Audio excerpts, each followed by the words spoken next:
Had some requests on how I installed these bed lights up in there, so I'm gonna try to go through what I did and how I did it.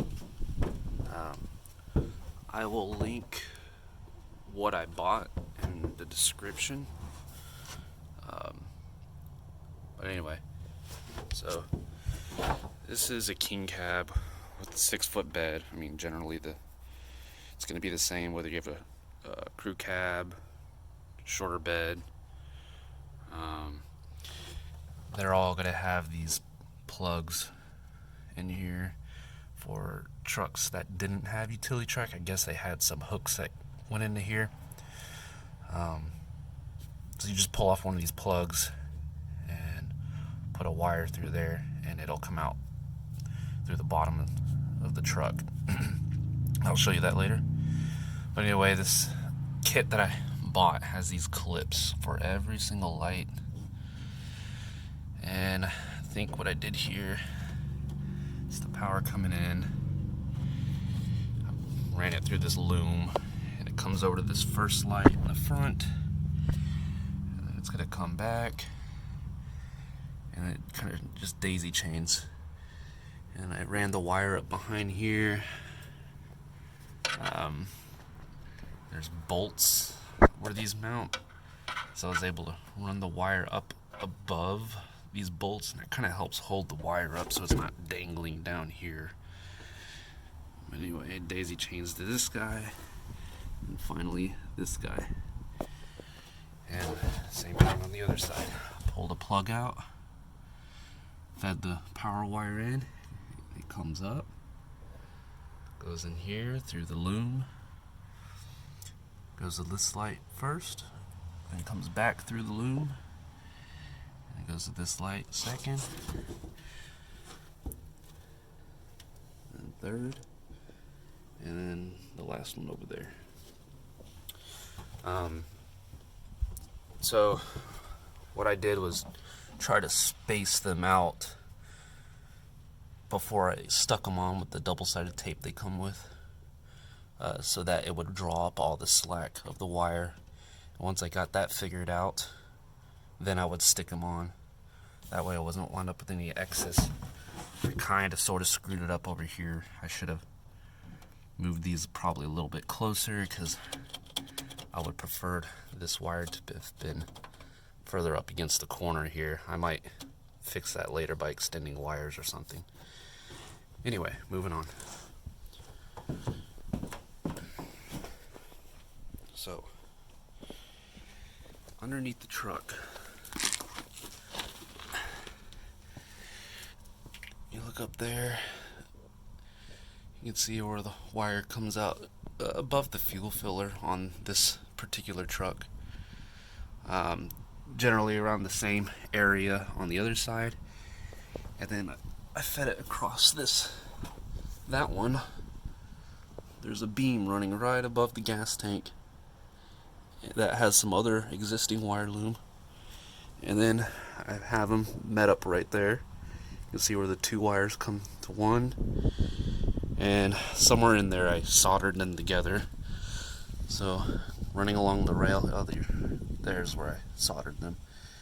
And running along the rail, keeps going down. And then, so underneath these trucks, there's a lot of spots where Nissan put this kind of textured stuff. It's actually like a sound deadening or whatever. And if you look, you'll notice that there's lots of holes under here, and they just seal it up. I found one unused, and you can see there's some existing loom going in there. That's to my reverse camera I added several years ago. I went ahead and fed the cargo lamp wire, or bed light wiring, in there as well. You'll find this right beside the frame rail and the outside of the truck. Anyway, that guy comes up right on the inside. You can see just a tiny bit of light there. Right on the inside, the driver's side seat rail. And it comes out. I ran it along the inside of here, all the way up here, and it's up above the headliner. And around here, further on the passenger side, there's the clip for the exterior third brake light cargo lamp. There's 3 wires on there, black, green, and I think a blue. The black is the negative or ground, and the green is the cargo lamp positive. So what I did is I tapped in there, I soldered those wires in, put everything back together. I had to obviously lower the headliner a little bit by pulling off these clips and removing a couple things. It's probably going to be different for a crew cab, but the electrical should all be the same, honestly. They didn't really change wire colors or where the location's going to be. And anyway, tightened up everything.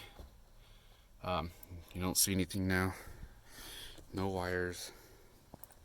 And so every time unlock the truck, the cargo lights will come on along with the bed lights, and they'll come on with the cargo lamp switch. So this kit only pulls 1.5 watts per LED light pod, and there's 8 of them, so that's 12 watts. That's very minute amounts of power.